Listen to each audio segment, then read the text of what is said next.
Today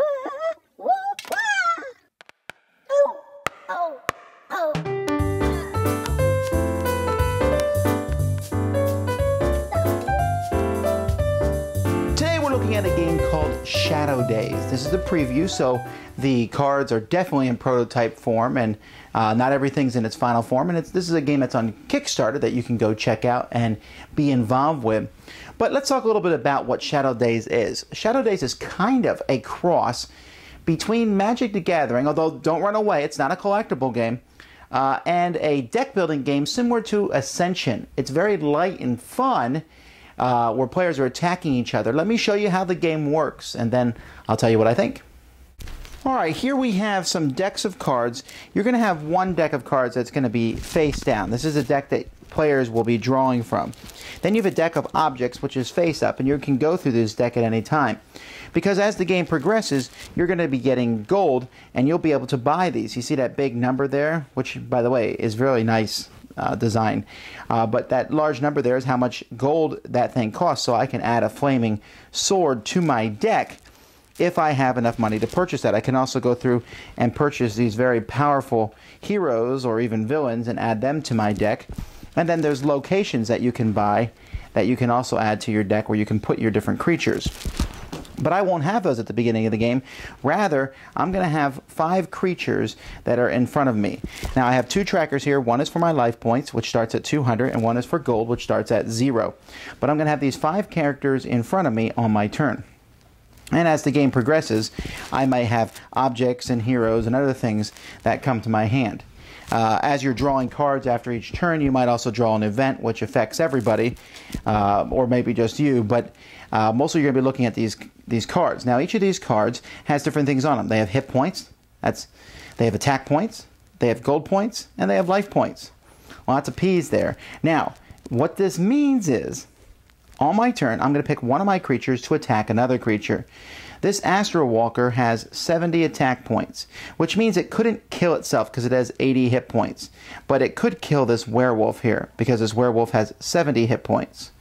And so you look around the table and you're going to look at who you can attack and who you can defeat. And when you do decide to attack someone, so let's say my Astral Walker targets your werewolf. I say, okay, I'm going to attack you. If I attack you, you're going to die. And if I kill you, I'm going to get 20 gold points. All right, so what do I need to do here? To attack you, I need to roll a 15 or higher.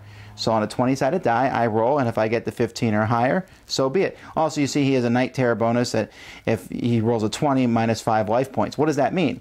If this werewolf dies, the owner of the werewolf is going to lose 5 life points.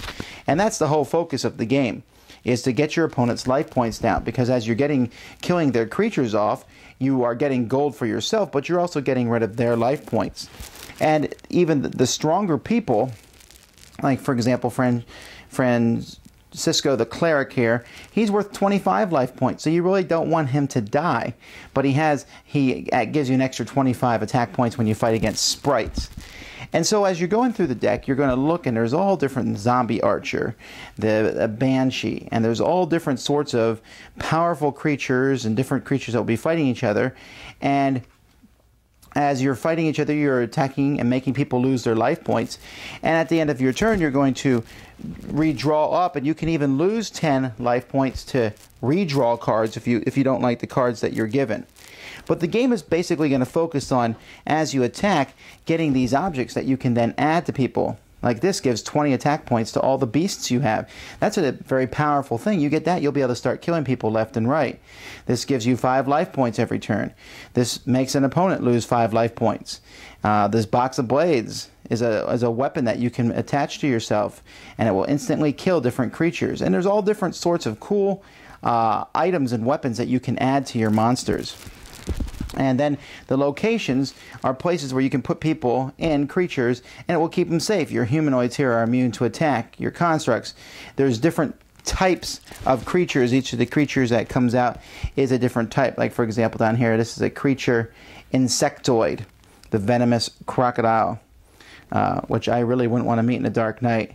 And so basically the game, you look around and you're looking usually for easy targets, but you also want targets that are going to hurt their opponent in life points and give you a lot of gold, because the harder the target is to kill, like this Banshee, the more gold it's worth. And it's also, this Banshee is also a real pain in the neck, because it says a Scream of Death bonus if it rolls an 18 or higher, it has plus 50 attack power, which could bring up to 95, enough to kill almost any creature on the board. So that's basically how the game is played. What you keep doing is you keep going until someone loses all their life points. The game works with more than 2 players, but it's a very effective 2-player duel. I'll be honest, I wasn't really sure what to expect when I first pulled this out as yet another fantasy card game, but this one is different than anything I've seen. It has it attacking in it. If you like that interaction, it's there. You have to attack your opponents. You're just constantly attacking and attacking, but at the same time, it's just so easy and simple to play. You say, oh, I'm going to do this guy. And I'm a big fan of rolling the 20-sided die, so I did enjoy that factor of the game. So I take a monster, attack you, and go on. So there's that luck aspect to the game, but there's also, you can mitigate that some by deciding what to buy from the middle. And I can see how this really could be, even added to with adding more creatures and more objects in the middle and changing up the deck in the middle of the table. Are the creatures balanced and all over the place? Well, not really, but they're attacking each other. So a creature who's more powerful is a better reward for other people. And when I attack, my decisions are simple, and at the same time I'm thinking, okay, how will I hurt my opponent? Taking life points away. How much gold can I get? Will I get rid of that creature that is going to attack me on his turn that's really powerful? And so when you're thinking about those 3 things and you're looking around the table deciding who to attack, it can add a really fun element to the game. The artwork looks really nice. This is a game that I'm pretty impressed with. I really think it fits in the same category as Ascension, a game that people are going to just be able to pull out and throw on a table and play very quickly.